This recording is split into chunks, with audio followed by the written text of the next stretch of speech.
त्यांच्या कृपादाने कथेचा विस्तारो बाबाजी सद्गुरु दास तुका जयांचे किलिया स्मरण होय सकळ विद्येचे ते अधिकरण तेची बंधू चरण श्री गुरुचे नमस्कार निघाता। ओम नमो ज्ञानेश्वरा करुणा करा दयाळा तुमचा अनुग्रह लादलो पावन झालो चराचरी। नमो सद्गुरु तुकया ज्ञान दीपा नमो सद्गुरु सच्चिदानंद स्वरूपा नमो सद्गुरु भक्त कल्याण मूर्ती नमो सद्गुरु भास्करा पूर्ण कीर्ती नमो सद्गुरु भास्करा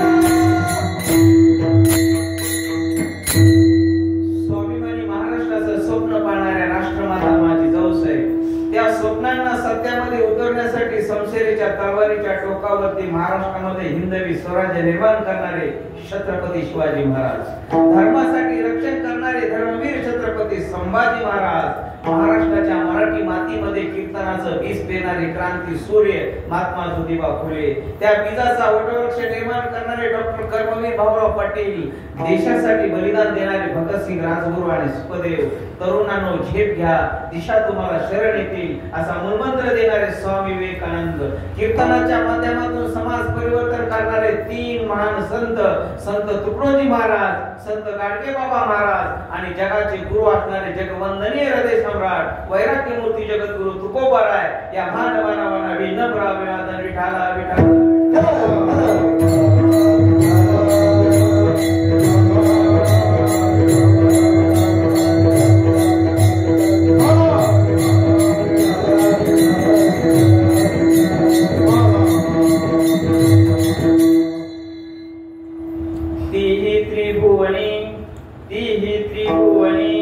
आम्ही वैभवाचे धनी हाती आले घावडाव आमचा माय बाप देव काय त्रिभुवनी बळ अंगी आमोच्या सकळ हाती आले घावडाव आमचा माय बाप देव तुका म्हणे सत्ता अवघी आमोचीच आता हाती आले घावडाव आमचा माय बाप देव। प्रस्तुत कीर्तन रूपी सेवे करता निवडलेला अभंग जगाचे गुरु असणारे जगवंदनीय हृदय सम्राट वैराग्य मूर्ती जगद्गुरु तुकोबारायांचा अभंग आहे। अभंगाला सुरुवात करण्यापूर्वी या ठिकाणी परिहार द्यायचा तो असा, गेले 41 वर्ष चालू असलेला अखंड हरिनाम सप्ताह आपले परम पूज्य वैकुंठवासी माऊली महाराज साखरवाडीकर यांच्या पावन स्पर्शाने आणि कैलासवासी बाळाजीराव भाले पाटील यांच्या कृपाशीर्वादाने गेले 40 वर्ष अखंड हरिनाम सप्ताह चालवणं हे कोणाचंही काम नाही, जीवनामध्ये सर्व परंपरा चालू ठेवता येतात, परंतु साहेब 41 वर्ष ही सेवा करणं हे सोपं काम नाही। उत्तरेश्वर पिंपरीचे माऊली महाराज या ठिकाणी येणं त्यांचं वास्तव्य आणि आपले वडील बाळाजीराव भाले पाटील यांच्या सानिध्यामध्ये राहून नामवंत व्यक्ती या भूमीमध्ये येऊन गेलेले, मारुतराव महाराज दस्तापूरकर असतील, माऊली महाराज असतील, त्यानंतर आपले मोतीराम महाराज असतील, अनेक संत मंडळी या ठिकाणी भूमीमध्ये येऊन गेले आणि त्यांच्या पावन स्पर्शानं अखंड हरिनाम सप्ताह चालू ठेवणं हा म्हणजे खूप मोठा योगायोग। मराठवाडा ही संतांची भूमी, या संतांच्या भूमीमध्ये अनेक संत जन्माला आले, साईबाबांच्या दरबारामध्ये भाले पाटलांच्या गलीमध्ये आणि त्यांच्या परिवारामध्ये तीही त्रिभुवनी आम्ही वैभवाचे धनी. वैभवाचं धन भाले पाटलाच्या परिवारामध्ये हे पूर्वीपासूनच आहे. म्हणूनच 41 वर्ष पूर्ण होतात. विठ्ठला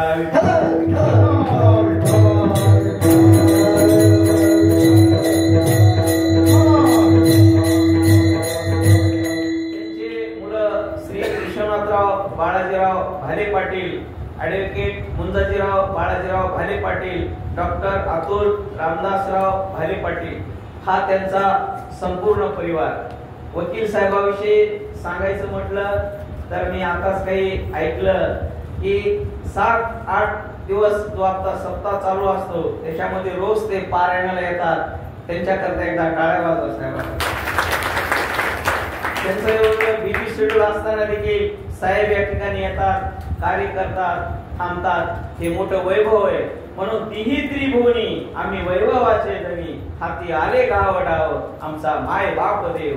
देव कोणाला मानलं? पांडुरंगाला देव मानलं. देव कशामध्ये आहे ते तुम्ही आम्ही पाहण्याची गरज आहे. आज जर तुम्ही आम्ही पाहिलं तर जगद्गुरु तुकोबाराय, तुकोबारायांचा जन्म देहू या ठिकाणी झाला. आणि देहू काही अंतरापासूनच 3 डोंगर आहेत. एक भामचंद्र डोंगर आहे, एक घोराडेश्वर डोंगर आहे आणि दुसरा भामचंद्र, घोराडेश्वर आणि भंडारा डोंगर. हे 3 डोंगर आहेत. आणि या 3 डोंगरावर जगद्गुरु तुकोबारायांनी क्रांती केली आणि तुमच्या आमच्या करता गाथा निर्माण केला. ज्ञान देवी रसिला पाया तुका झाले सगळं. या वारकरी संप्रदायाचा पाया जर कोणी रचला असेल तर माझ्या माऊलीने रचला. आणि त्यावर कळस घालण्याचं काम जगद्गुरु तुकोबारायांनी केलं. आज 3 योग आहेत. विचार करा, आज 15 ऑगस्ट आहे. 15 ऑगस्ट 1947 रोजी आपला भारत देश स्वातंत्र्य झाला. आणि या स्वातंत्र्याच्या काळामध्ये अनेक राष्ट्रपुरुषांनी आपलं बलिदान केलं. आणि बलिदान दिल्यामुळं आपण आज जिवंत राहू शकलो, हे सृष्टी पाहू शकलो. कारण सैनिकाचं काम अहोरात्र आहे. रात्र दिवस आपल्यासाठी जगतात, राहतात. म्हणून तुम्ही आम्ही हे कार्यक्रम करू शकतो. एकदा सैनिकाकरता टाळ्या वाजवा. 15 ऑगस्ट 1947 भारत देश स्वतंत्र झाला. आणि त्यानंतर आजचा दुसरा योग आहे. आपले संत श्रेष्ठ ज्ञानेश्वर माऊली यांचा जन्म झालेला आहे. ज्ञानेश्वर माऊलींचा जन्म आजच झालेला आहे.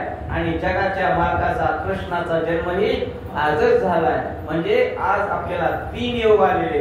एक राष्ट्राची सेवा करण्यासाठी, जगाच्या मालकाची सेवा करण्यासाठी. आणि ज्यांनी आमच्या तुमच्या करता ज्ञानेश्वरी सारखा पवित्र ग्रंथ लिहिला त्या ज्ञानेश्वर महाराजांच्या पावन वर्षासाठी आजचा योग आलेला आहे. म्हणून भाले पाटील परिवारांना एकदा त्रिवार अभिनंदन आहे की हा 3 योग येणं आणि त्यांच्या सप्त्यामध्ये माऊलीची जयंती, कृष्णाची जयंती आणि देशांची सेवा करण्याचा योग आला. त्यांच्याकरता एकदा सर्वांनी टाळ्या वाजवा. तीही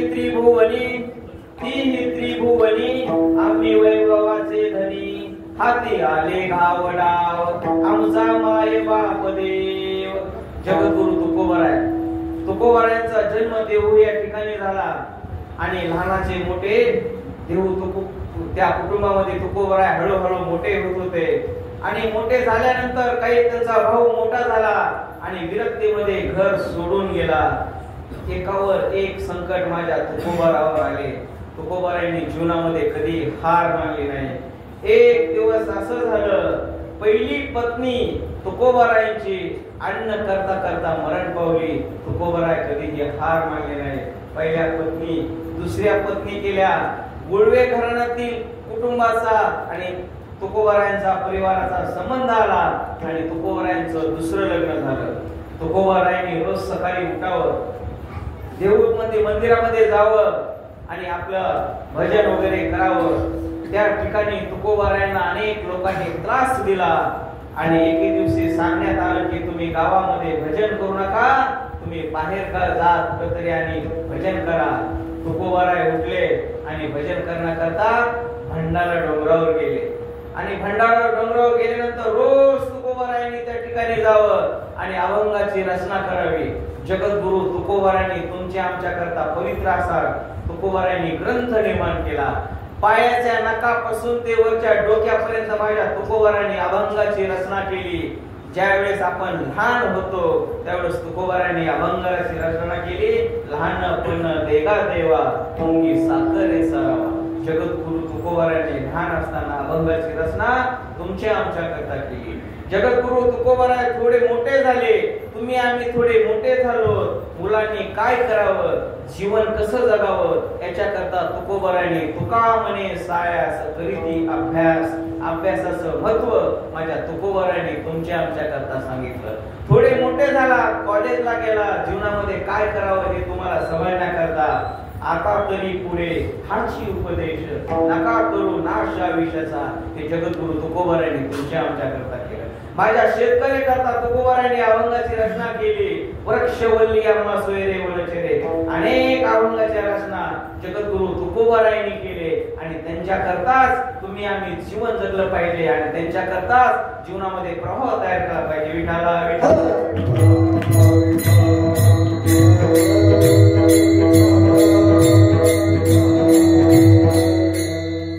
जीवनामध्ये आपलं हित कोण जपत नाही. हित जपणारे कोण असतात? आपले आई वडील असतात. म्हणूनच म्हणतो आपुलिया आपुलिया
धन्य माता पिता तयाच्या.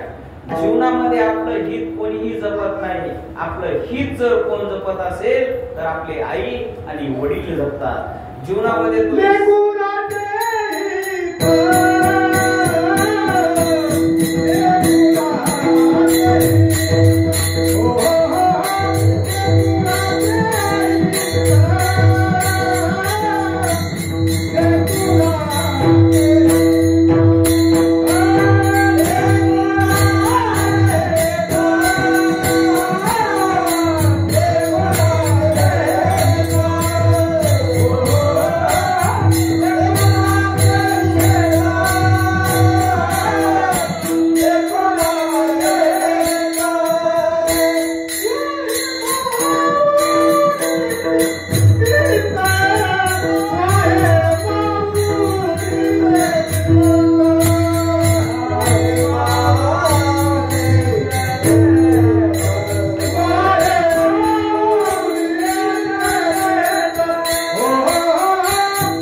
आपलं हित कोण जपणारे असतात तर आपली आई आणि वडील असतात. जीवनामध्ये तुम्ही सर्व गोष्टी विसरा, परंतु आई आणि वडिलांना कधीही विसरू नका.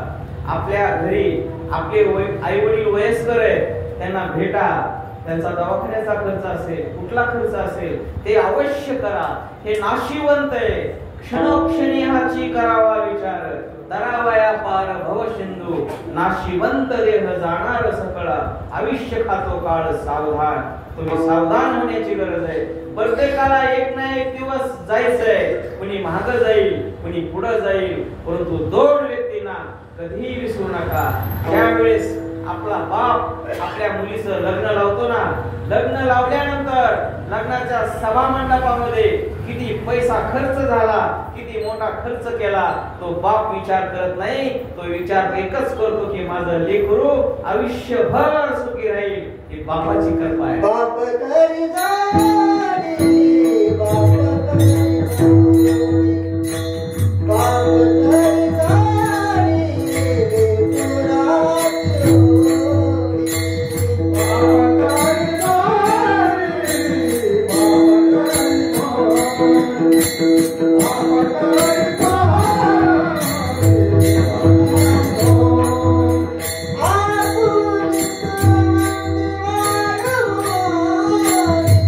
करी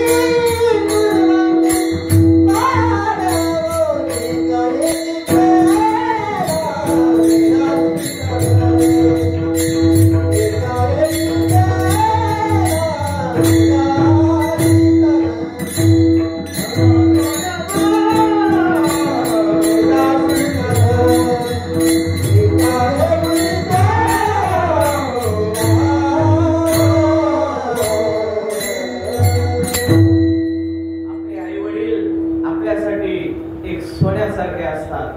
आज विचार करा, थोडा आज विचार करा, संत श्रेष्ठ ज्ञानेश्वर माऊली यांचा जन्म झालाय. पैठण पासून आपेगाव या ठिकाणी संत श्रेष्ठ ज्ञानेश्वर माऊलींचा जन्म झाला आणि लहानाचे मोठे हे सर्वजण आळंदीला आले. आळंदीमध्ये आल्यानंतर आज तुम्ही सर्वांनी टीव्ही पाहिली असेल, प्रत्येकापाशी मोबाईल आहे. ज्या काळामध्ये माझ्या माऊलींना एक एक खास खाण्यासाठी त्या आळंदीमध्ये तरसावं लागलं होतं, समाजाने त्यांना त्रास दिला होता. बहुजन समाजातील संतांची मांडी आणि जर कोणी निर्माण केली असेल तर माझ्या माऊलींनी केली. यारे यारे लहान थोर यादी भरती नारे नर. वारकरी संप्रदायामध्ये जातीला कुठलाही थारा नाही. कुठल्याही पंथाचा असेल, कुठल्याही पक्षाचा असेल, कुठल्याही व्यक्ती असेल, स्त्री असेल, पुरुष असेल, सर्वांना न्याय देणारा जगाच्या पाठीवर एकमेव असा संप्रदाय तो म्हणजे वारकरी संप्रदाय. वारकरी संप्रदाय मोठं काहीच नाही. आणि त्याच माऊलीमध्ये माऊलीला 750 वर्षापूर्वी लोकांनी दगड मारले होते आणि तीच आळंदी, तेच लोक आहेत. बदल झालाय. 22 किलोचा सोन्याचा आज शिखर बसवण्याचं काम आळंदीमध्ये झालंय. आज बसवलं, आज दुपारी 4 वाजता. 22 किलो का?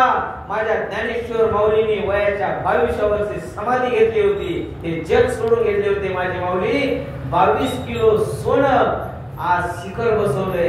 ही माऊलीची कृपा आहे, आई वडिलांची सेवा आहे. माऊली विषयी काय सांगावं. सिद्धबेटामध्ये ही 4 भावंड राहायची आणि सिद्धबेटामध्ये राहत असताना विठ्ठल पंत त्यांच्या आई वडिलांचं नाव आणि आईचं नाव रुक्माई. विठ्ठल पंत आणि रुक्माई आळंदीमध्ये राहत असताना बाजूनं कडीनं फिरावं आणि छोटेसे असणारे माऊली मुक्ताबाई, निवर्तीनाथ आणि सोपानदेव ही 4 भावंड समाजामध्ये फिरत होती. ज्या ज्या वेळेस माऊली माझे समोर आले त्या त्या वेळेस समाजाने दार लावलं. माझा निवर्तीनाथ समोर आला त्या त्या वेळेस लोकांनी दगड मारले. छोट्याशा मुक्ताबाईला हिणवलं. अफाट त्रास आहे माझ्या माऊलीला समाजाने दिला, परंतु माऊली त्या ठिकाणी थांबले नाही. जीवनामध्ये तुम्ही किती उद्ध्वस्त व्हा, जीवनामध्ये तुम्ही किती अपयश व्हा, कधीही जीवनामध्ये टोकाचं पाऊल उचलू नका आणि जीवन येशूची जगा. कारण माझ्या माऊलीनं ते येशूचे जीवन जगले. माऊली सकाळी सकाळी उठले आणि आंघोळ करण्याकरता इंद्रायणीमध्ये गेले. इंद्रायणीमध्ये आंघोळ करण्याकरता माऊली गेल्यानंतर विसोबा खेचर नावाचे व्यक्ती जवळ आले आणि माऊलीला ओढलं. छोटेसे माऊली होते. माऊलीच्या हाताला धरलं आणि इंद्रायणीच्या बाहेर काढलं आणि ब्राह्मणाच्या मुलाला बोलून आणलं आणि सांगा याच माऊलीनं आळंदीमध्ये इंद्रायणी पाठवली, त्याला मारा. अशा अनेक मुलांनी माझ्या माऊलीला मारलं. छोटेसे माऊली वय वर्ष 16 वर्ष रडत रडत आपल्या आईकडे आले, कुटीमध्ये आले. विचार करा, आळंदी हे माऊलीचं आजोळ होतं, मामाचं गाव होतं, तरीही समाजाने त्यांच्यावर अन्याय केला. जगामध्ये कोणीही कुणाचं नाही, म्हणून एक दिवस आपण म्हणतो नाही कुणाचे नाही कुणाचे कुणी, तुझे नव्हे रे कोणी. माणसाला एकट्याला जावं लागणार आहे, जीवनात कोणीही कुणाचं नाही. माऊली रडत होते, रुक्माई भाकरी करत होत्या. जीवनामध्ये तुम्ही जर सर्व संपलात ना, एकमेव आपल्या आईची खुशी असते, त्या ठिकाणी माणूस दुःख व्यक्त करू शकतो. जीवनामध्ये तुम्ही हारला, तुम्हाला काहीतरी करण्याची वेळ आली, जीवनामध्ये तुमचा पैसा संपला, आता नकोस जीवन वाटतंय, त्यावेळेस एकाच व्यक्तीला आठवा, त्या म्हणजे आपल्या आईला. 9 महिने त्रास सहन करून आपल्याला जन्म दिलेला असते. माऊली रडत रडत रुक्माईच्या झोळीमध्ये आले आणि रडू लागले. काहीच बोलत नव्हते. निवर्तीनाथ आले, सोपानदेव आले, सर्वजण आले. माऊली काही बोलत नव्हते. एकच प्रश्न आपल्या आईला माऊलीने विचारला, आई एक प्रश्न विचारतो तुला, काय केलं का मी एवढं? या पृथ्वी तलावर आम्ही जन्म घेतला, आम्ही काय केलं? आळंदीमध्ये लोक आम्हाला खूप मारतात, भाकर देत नाहीत, अंगावर शिंदोडे मारतात, हे आपल्या मामाचंच गाव आहे ना. आईनं काही उत्तर दिलं नाही. एवढं सांगितलं, बाबा आल्यानंतर विचार. विठ्ठलपंत आले. आल्यानंतर आपल्या बाबांच्या धोत्राजवळ माऊली गेले छोटेसे आणि बाबाला विचारलं, बाबा मला उत्तर आज हवंय. इतक्या दिवस झाला आम्ही तुम्हाला काही सांगत नव्हतो, रोज आम्ही भेटत होतो. निवर्तीदादा म्हणायचा, संयम, शांत शांत राहा, हात ठेवायचा, आम्ही काहीच करायचं नाही. मला आज प्रश्नाचं उत्तर हवंय. एवढा त्रास कशामुळे आपल्याला? रात्रभर विठ्ठलपंत झोपले नाही. 8, 9, 10, 11, 12 वाजले. सकाळी विठ्ठलपंत उठले आणि दोघा नवरा बायकोचा विचार झाला आणि रुक्मिणीने सांगितलं, आज तुम्ही पैठणला जा. त्यावेळेस पैठण हे न्यायनिवाडा न्यायशास्त्रीचं गाव होतं. काही बी घटना झाली तर पैठणला निवाड्याचं काम होतं. त्या ठिकाणी विठ्ठलपंत आळंदीहून पैठणला आले आणि पैठणला आल्यानंतर न्यायसभेमध्ये ते न्याय मागितला. न्यायसभेला एक प्रश्न विचारला, संन्यास मी घेतलाय, संन्यासानंतर मुले मला झाले, परंतु माझ्या 4 लेकरांना तुम्ही त्रास का देता? हा माझा प्रश्न आहे. धर्मसभेमध्ये विठ्ठलपंत बोलू लागले. सर्वजण विठ्ठलपंतांचं ऐकत होते, परंतु कुणीही न्याय देत नव्हतं.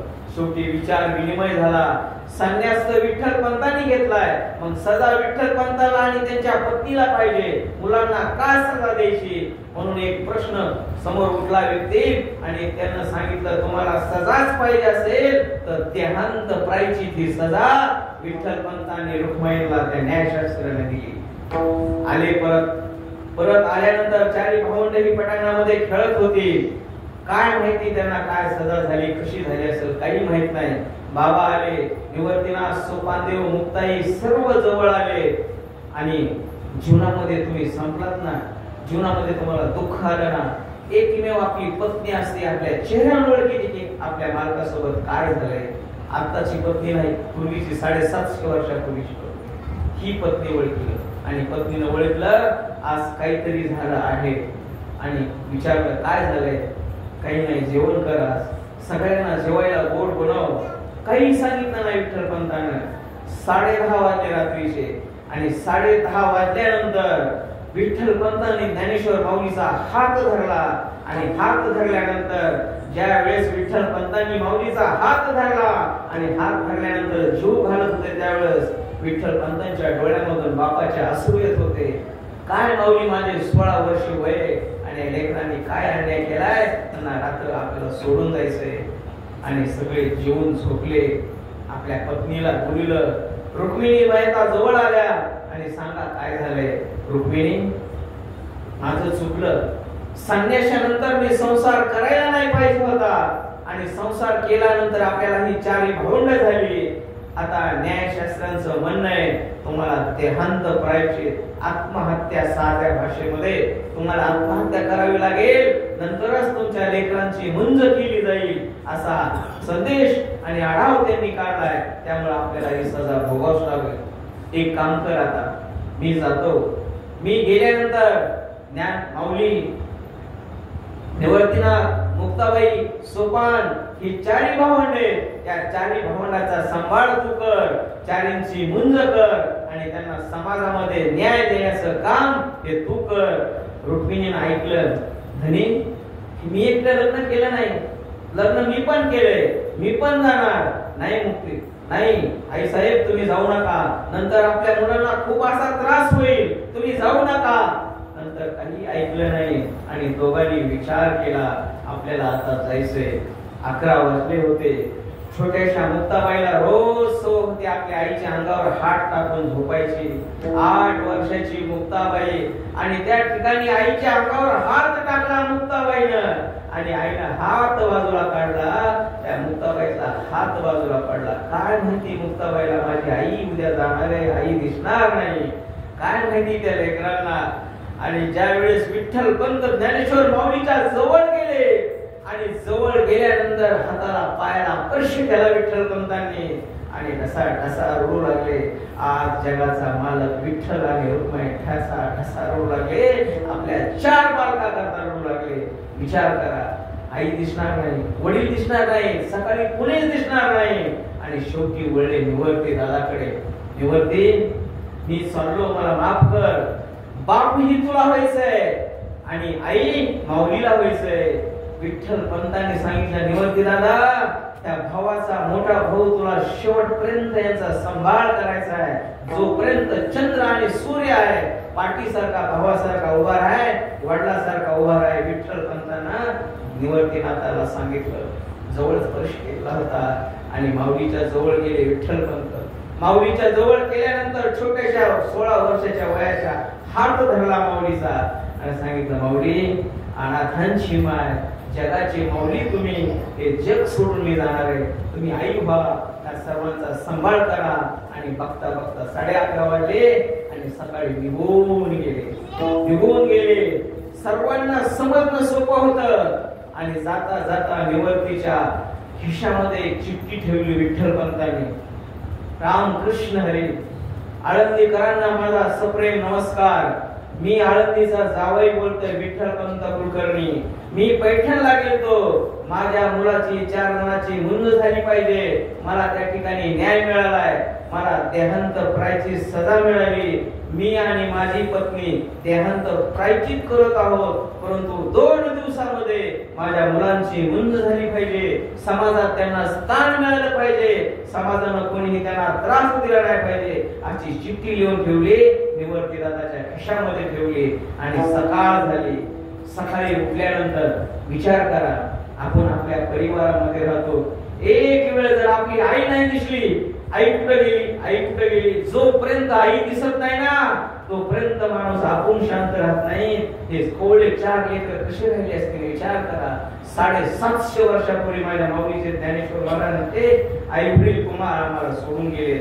आणि निवर्ती दादांना चिठ्ठी वाचली आणि दादाच्या लक्षात आलं, सर्वांना समजणं सोपं आहे, परंतु 8 वर्षाच्या मुक्ताबाईला काय सांगायचं. सकाळी सकाळी 9-10 वाजले. मुक्ताबाई उठल्यानंतर डोळे सोडीत मुक्ताबाई उठल्या. आई आई म्हणू लागली. ज्ञानोबा रायांना आणि निवर्तीनाथांना समजलं होतं, कारण ज्ञानोबा रायांचे गुरु हे निवर्तीनाथ होते. दोघांनी आलिंगन दिलं, दोघांचं ज्ञान आणि एकमेकाला समजलं, सर्व गोष्टी समजल्या.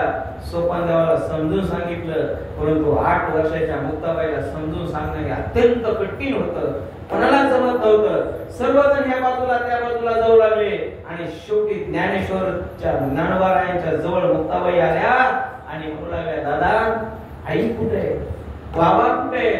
9 वाजले 10 वाजले, आई दिसणार, बाबा दिसणार, पुढं असतील.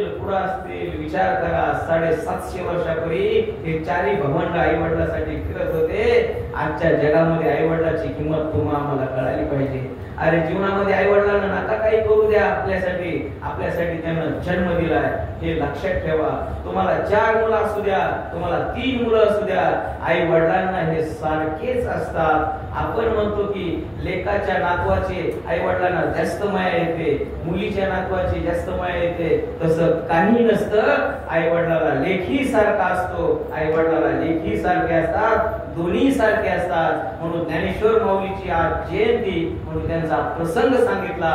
माऊलीला एकच सांगायचे, जोपर्यंत चंद्र आहे, जोपर्यंत सूर्य आहे, तोपर्यंत माझ्या ज्ञानेश्वरी जिवंत राहणार आहे आणि जगद्गुरु तुकोबार यांचा आताही सुवंत राहणार. विठ्ठला विठ्ठला.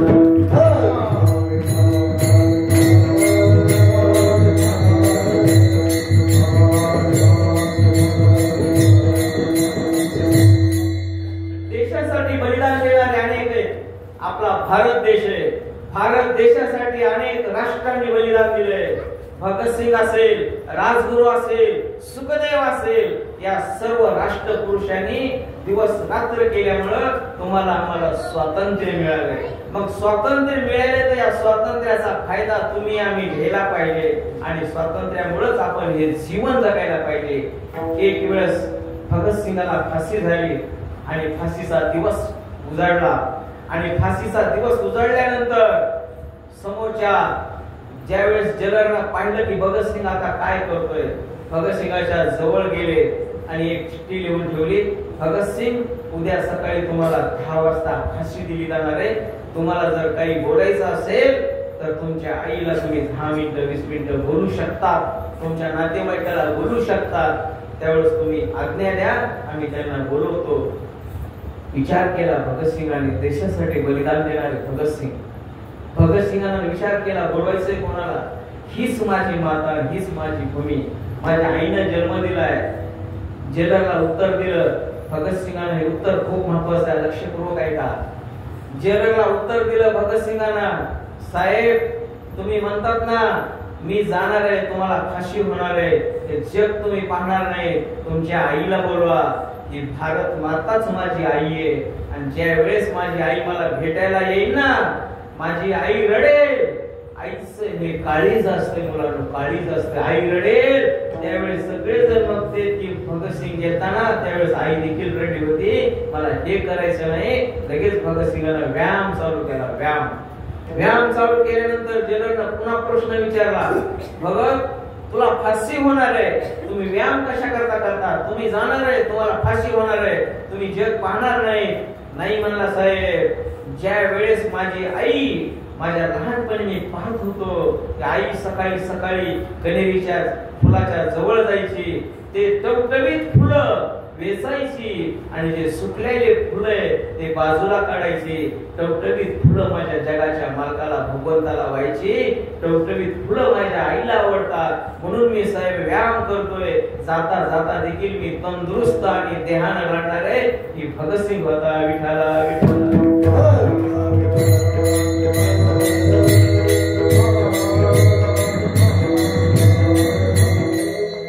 भंडारा डोंगरावर छत्रपती शिवाजी महाराजांना भेटण्याकरता अनेक जण त्या ठिकाणी जायचे आणि जगद्गुरु तुकोबार भंडारा डोंगरावर गेले आणि भंडारा डोंगरावर गेल्यानंतर तुकोबारांच्या समोर 2 भाकरी होत्या, पाणी होता, ठेसा होता.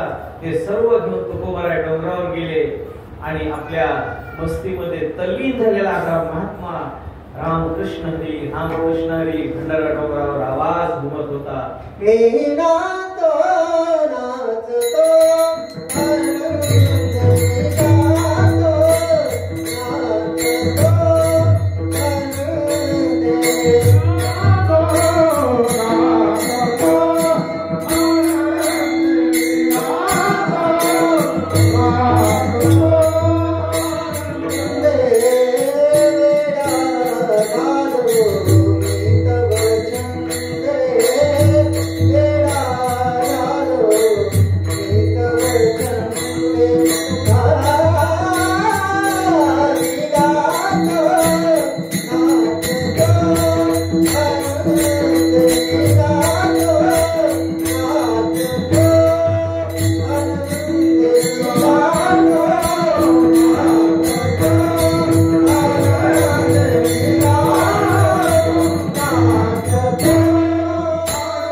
1400 मावळे घेऊन जगद्गुरु तुकोबारायाला भेटण्याकरता छत्रपती शिवाजी महाराज भंडारा डोंगरावर गेले. भंडारा डोंगरावर गेल्यानंतर छत्रपती शिवाजी महाराजांना जगद्गुरु तुकोबारायांना अनेक नजरांना पाठविला होता. तुकोबारायांनी तो परत केला, घेतला नाही. आणि छत्रपती शिवाजी महाराजांना प्रश्न पडला, जगद्गुरु तुकोबारायांचं चाललंय तरी कसं, त्यांचा संसार कसा चालला असेल, ते काय खात असतील, त्यांची परिस्थिती कशी झाली. आई साहेबांचं दर्शन घेतलं आणि 1400 मावळे घेऊन जगद्गुरु तुकोबारायाला भेटण्याकरता छत्रपती शिवाजी महाराज भंडारा डोंगरावर आले. डोंगरावर आल्यानंतर जवळ बसले. रामकृष्ण हरीला दोघांचं विचार विनिमय बोलणं झालं आणि सांगितलं, राजे बोला कसं केलंय ना महाराज, मी अनेक तुम्हाला नजराणा पाठवला होता, मावळ्याच्या हस्ते तुम्हाला काही भेट वस्तू दिल्या, तुम्ही काहीच घेतल्या नाही. तुमचं कसं चाललं असं, लेकरबाळ काय खात असतील, तुमची परिस्थिती काय झाली, तुम्ही असे कसे एवढे हे झाला, काहीतरी घ्यायला पाहिजे होतं, तुम्ही काहीच घेतलं नाही, सर्व परत आणून दिलं. तुकोबारायांनी मान हलवली. जगद्गुरु तुकोबारायांनी हात जोडला छत्रपती शिवाजी महाराजांना. सांगितलं, राजे तुम्ही म्हणला तेवढंच खूप झालं, काही कमी नाही आम्हाला, काही कमी नाही. भगवंतानं सर्वस्व आम्हाला दिलंय. बोला भाकर खाऊन जा, भाकरी आहे, माझ्या आवलीनं 2 भाकरी दिल्यात, तुम्ही एक खा, मी एक खातो, पाणी घ्या. असं स्वराज्याचे संरक्षक छत्रपती शिवाजी महाराज आणि जगद्गुरु तुकोबाराय दोघं जण भंडारा डोंगरावर बसले होते. विचार करा. आणि समोर 2 भाकरी. छत्रपती शिवाजी महाराजांनी विचार केला, तुकोबारायांजवळ 2च भाकरी आणि ते म्हणते की तुम्ही जेवून जा. असं कसं? नाही, माझे 1400 मावळे महाराज खाली कुठेच मावळे, त्यांनाही बोलवा जेवायला. महाराजांना डोक्याला हात लावला. 2च भाकरी आहेत आणि 1400 मावळे आहेत, तुकोबाराय जेवायला या म्हणतात, काय चमत्कार असेल. विचार केला छत्रपती शिवाजी महाराजांना, हे महात्मा बसले, तुकोबाराय बसले, बोलवतो मी, बोलव त्यांना. आणि जगद्गुरु तुकोबाराय त्या ठिकाणी भगवंताला विचारणा केली, देवा आतापर्यंत मी काही मागितलं नाही, ज्या स्वराज्यासाठी माझा छत्रपती शिवाजी महाराज रात्रंदिवस फिरतो ना, आई जिजाऊ साहेबांचा हा पुत्र आहे, चांगला कुळातला पुत्र आहे, यांनी देशाचं संरक्षण केलंय, मंदिराचे कळस, तुळशीची माळ, आईची तुळजा भवानीची सर्व काम माझ्या छत्रपतीने केले. देवा एकच विनंती, 1400 मावळे येते, माझ्याजवळ 2 भाकरी, आता तुम्हाला ती जर जपायची तोपर्यंत जेवण तयार करा. आणि तुकोबारायांचं मागणं भगवंतानं ऐकलं आणि लगेच स्वयंपाक तयार झाला, लगेच पात्र तयार झाले आणि छत्रपती शिवाजी महाराज 1400 मावळे घेऊन त्या ठिकाणी आले. सर्व जण आनंदानं जेवले आणि जाता जाता छत्रपती शिवाजी महाराज तुकोबा जवळ थांबले आणि सांगितले, राजे महाराज मी येतो आता, तुम्ही खा ना, मावळे जेवले, तुम्ही खा, 2 भाकरी तुम्ही एक खा, मी खा. जगद्गुरु तुकोबारायांच्या आवडीनं बनवलेली भाकरी छत्रपती शिवाजी महाराजांना खाल्ली आणि खाल्ल्यानंतर विनंती केली, मी आता येतो. आणि जाता जाता एकच सांगतो, महाराज एखाद्या वेळेस आपण एखाद्या घरी कार्यक्रम केला किंवा एखाद्या पंक्ती उठवल्या तर आपण काय म्हणतो, भंडारा केला. जगद्गुरु तुकोबारायांना छत्रपती शिवाजी महाराजांना शब्द दिला, महाराज मी चाललोय, परंतु जोपर्यंत चंद्र आणि सूर्य आहे तोपर्यंत हा डोंगर नाही, हा भंडारा डोंगर आहे. तेव्हापासून छत्रपती शिवाजी महाराजांना नाव ठेवल्यापासून ते भंडारा डोंगर म्हणून ओळखला जातोय. मग जगद्गुरु तुकोबाराय म्हणतात, असं कोणतं वैभव आहे अभंगाचं पहिलं चरण.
हाती आला घावडाव आमचा माय बाप देव. जगद्गुरु तुकोबारायांनी छत्रपती शिवाजी महाराजांना दाखवलं हे आमचं वैभव आहे. त्रिभुवन म्हणजे स्वर्ग, पाताळ आणि पृथ्वी. स्वर्ग, पाताळ आणि पृथ्वी या तिन्ही मध्ये जर सत्ता कोणाची असेल तर आमची सत्ता आहे. त्रिभुवनी आम्ही वैभवाचे धनी. आम्हाला जगात काहीच कमी नाही. हे जगाच्या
आम्ही वैभवाचे धनी.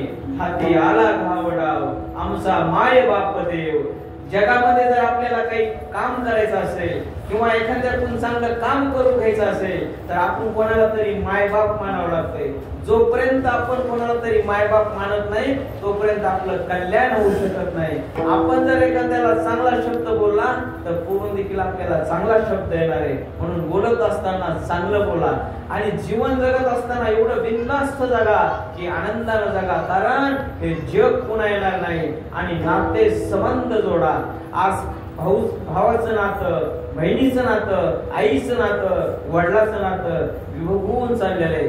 संवाद राहिला नाही. बोला, एकूण एकाला बोला. अरे बहिणीचा पैसा संपला असेल संपू द्या. राखी पौर्णिमेला जरूर जा. एक साडी घ्या, तिला भेटायला जा. अरे एका घरचे बाळे, एका आईच्या कुपी जन्माले तुमचे राग असेल, हेवे दावे असेल सोडून द्या. परंतु ज्या ज्या वेळेस सण आहेत ना त्यावेळेस जरूर जा. आणि बहिणीनं देखील दिवाळीची वाट आणि भावानं देखील बहिणीला हे आणायलाच पाहिजे. आज कीर्तनातून हे सांगण्याची का गरज झाली? नाते संबंध जपणं ही काळाची गरज आहे. मुलांना शिका, संघटित करा आणि संघर्ष करा.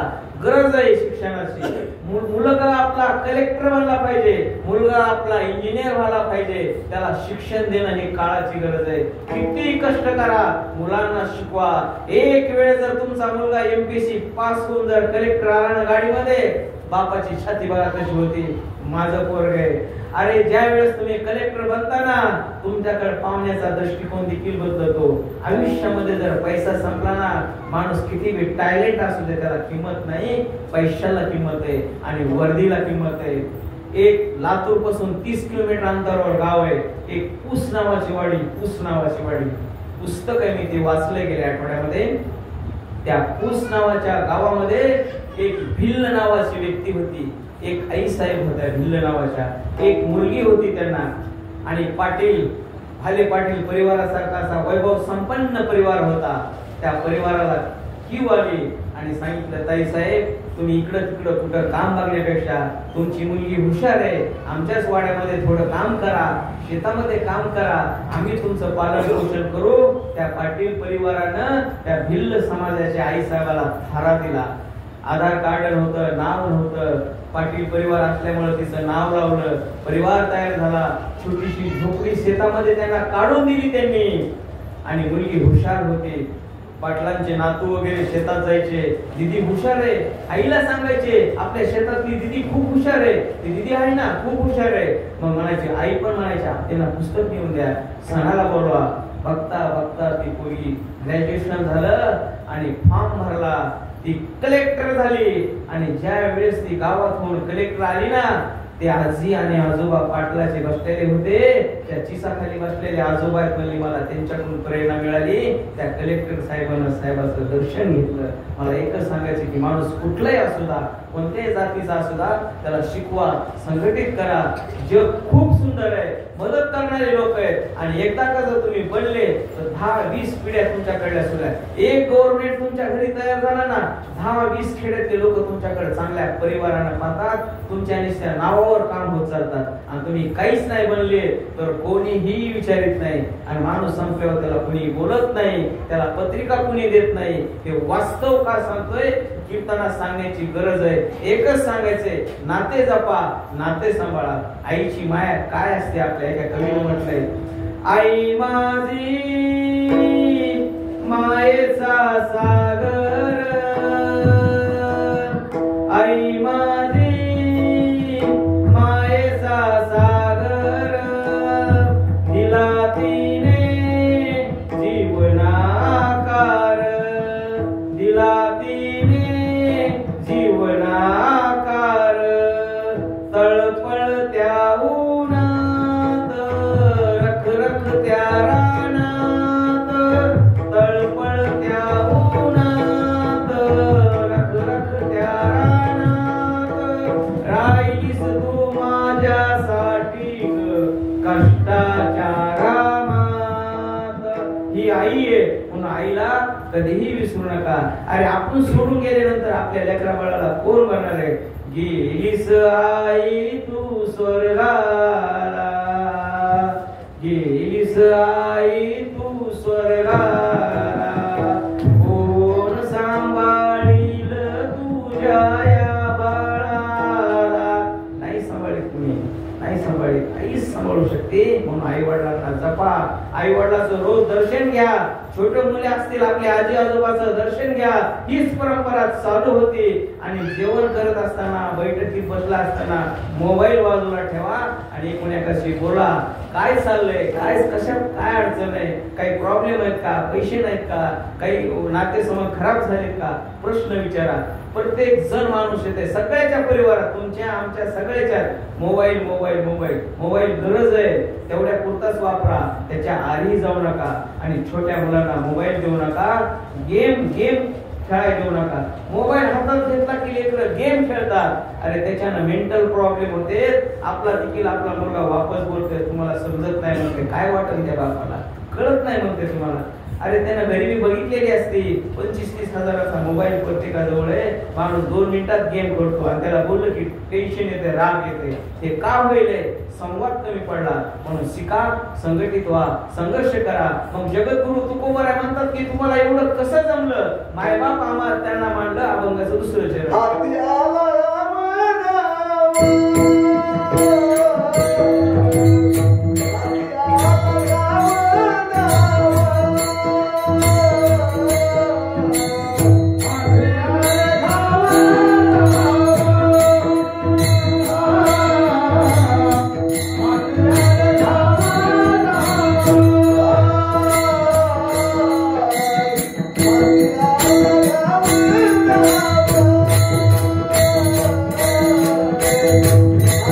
Oh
देव जगद्गुरु तुकोबाराय म्हणतात की आम्ही मायबापच देवाला मागलं, जगाच्या मालकाला मागलं, त्याच्यामुळे आम्ही काय केलं, हाती आले घाव डाव आमचा माय बाप देव. तुकोबाराय म्हणतात की आमच्यात बळ कशामुळे येतंय, पृथ्वी स्वर्ग आणि पाताळ याच्यामध्ये आम्ही कार्य केल्यामुळं आमच्यामध्ये बळ कसं येतंय. अभंगाचं तिसरं चरण. काय त्रिभुवनी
अंगी आमुच्या बळ. जगद्गुरु तुकोबाराय म्हणतात की आमच्याकडे बळ कशामुळे येतंय, कशामुळे याची ताकद आम्हाला मिळते, कारण त्रिभुवनात बळ आमच्यामुळे आल्यामुळं आणि सर्व संतांची ताकद आमच्यामुळे असल्यामुळं काहीच कमी पडत नाही. महाराष्ट्र ही संतांची भूमी, या संतांच्या भूमीमध्ये अनेक संत जन्माला आले. त्याच्यामध्ये ज्ञानेश्वर माऊली असतील, जगद्गुरु तुकोबाराय असतील, परिसा भागवत असतील, नामदेव महाराज असतील, सावताबाबा महाराज असतील, अनेक संत जन्माला आले. परंतु ज्ञानेश्वर माऊलींनी सर्वांना एकत्र आणलं आणि नामदेवरायानं खूप काम मोठं केलं. ज्ञान देवे रसिला पाया तुका झाले सकळस. वारकरी संप्रदायाचा पाया माऊलींनी रचला, कळस करण्याचं काम तुकोबारायने केलं आणि प्रसार आणि विस्ताराचं काम माझ्या नामदेवरायाने केलं. फिरविले देऊळ जगा माझी ख्याती, नामदेवा हाती दूध पेला.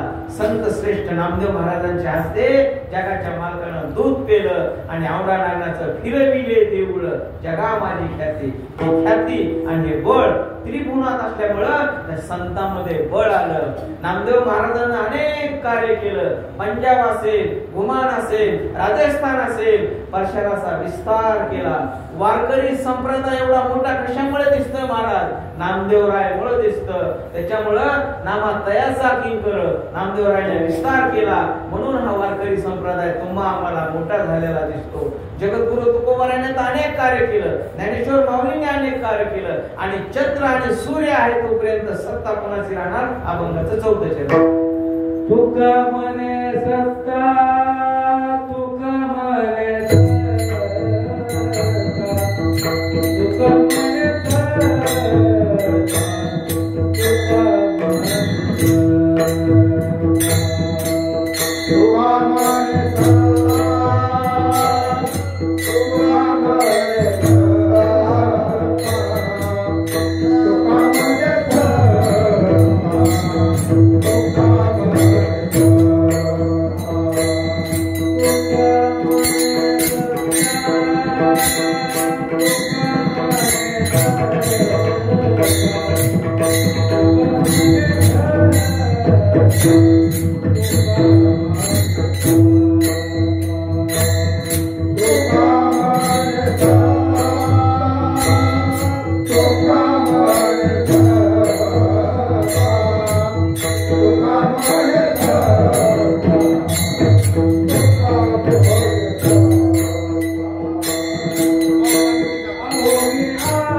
देव काय त्रिभुवनी बळ काय त्रिभुवनी बळ अंगी आमुच्या सकळ हाती आले घावडाव आमुचा माय बाप देव तुका म्हणे सत्ता